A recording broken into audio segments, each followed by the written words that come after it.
제가 목이 좋지 않습니다. 그래도 성무회를 시작하기 전에 지금 상황에 대한 한 말씀 드리고 가야 할 것 같습니다.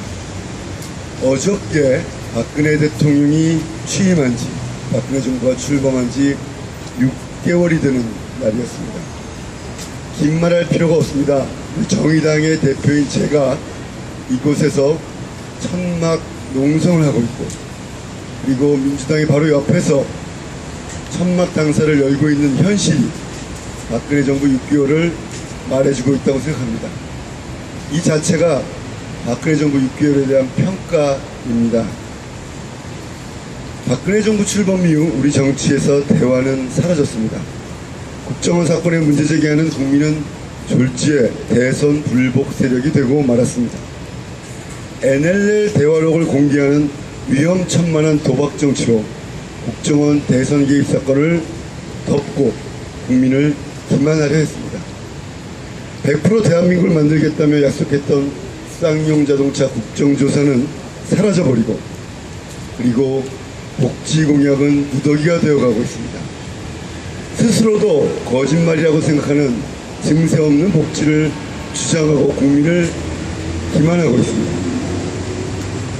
국민 분열과 기만, 그리고 고의적인 망각이 박근혜 정부의 지난 6개월입니다.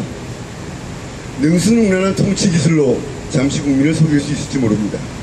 이미지 정치로 진실을 덮을 수 있을지 모릅니다.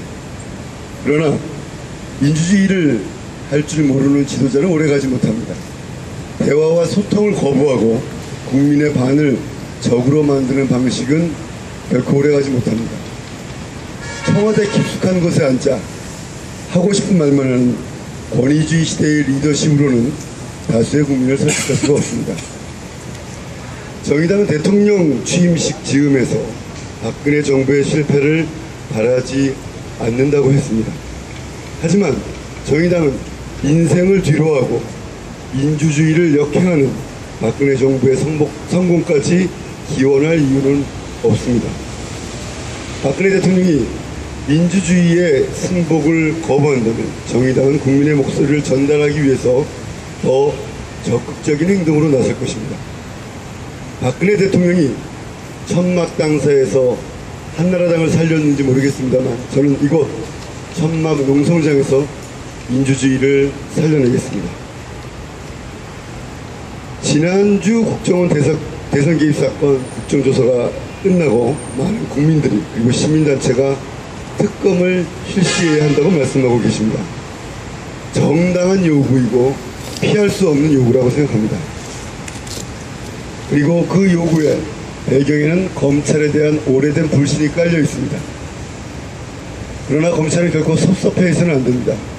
국민들이 검찰을 불신하는 충분하고 넘치는 이유가 있기 때문입니다.